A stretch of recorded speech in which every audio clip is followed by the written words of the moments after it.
எனக்காக ஏதாச்சும் கவிதை எழுதிருக்கியா? இப்படி இருந்தா என்ன அர்த்தம்? எழுதலன்னு அர்த்தம். பொய்யே, எழுதியிருக்கேன்னு தானே அர்த்தம். அதெல்லாம் புரியுதா உனக்கு? சொல்லு மீனாட்சி, சொல்ல. வேணா விடு. சொல்லு மீனாட்சி. மாமா தானே, ஏன் வைக்கப்படுற? என் தோழனாக வரப்போகும் கணவனே, நெஞ்சுக்குள் சின்ன சின்னதாய் ஆசைகள் உண்டு. இது கவிதை அல்ல, நான் கனவுகளால் கோர்த்த மாலை. என் ஆசைகள் எல்லாம் என்ன தெரியுமா? கொட்டும் மழையில் ஒரே குடையில் உன் தோள் உரசி நடக்க ஆசை. உன் சுட்டு விரல் பிடித்து உன் பாதம் தொடர ஆசை. உன் கால் நகம் வெட்டிவிட உன் கையில் மருதாணி வைத்துவிட ஆசை. உனக்காய் ஒரு கவிதை நான் எழுதி அதை நீ வாசிக்க நான் கேட்க ஆசை. உன் கைக்குட்டை திருட ஆசை. அதை என் கைப்பையில் எப்போதும் வைத்திருக்க ஆசை. உனக்காக காத்திருக்க ஆசை. கால தாமதமாய் வரும் நீ என் மன்னிப்புக்கு கை கட்டி நிற்க ஆசை.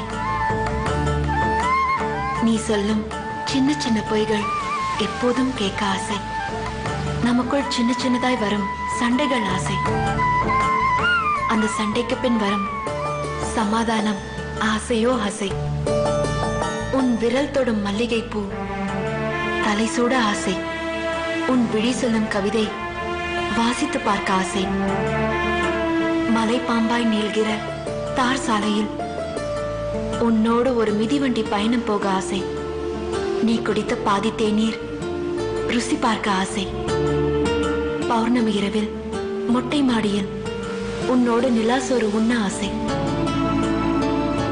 சின்னஞ்சிறு கதைகள் பேசி உன் மடியில் குழந்தை போல துயில ஆசை. வாழ்கிற காலமெல்லாம் உன்னோடு வாழ ஆசை.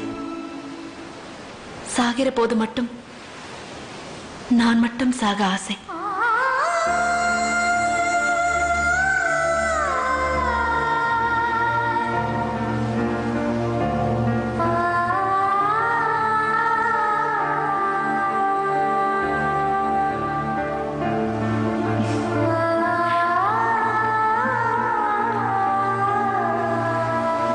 என்னாச்சு?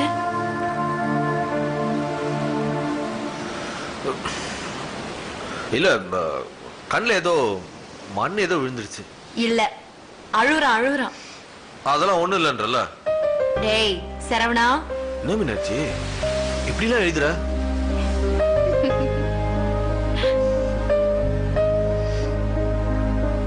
எட்டாம் கிளாஸ், அவ்வளவு நல்லவனா நீ? தேங்க்ஸ். எதுக்கு? பொம்பளைங்க மனசு சில சமயங்கள்ல புரிஞ்சுக்க முடியறதுல தான். உன்னோட கம்பேர் பண்ணா என் காதெல்லாம் ஒண்ணுமே இல்லை.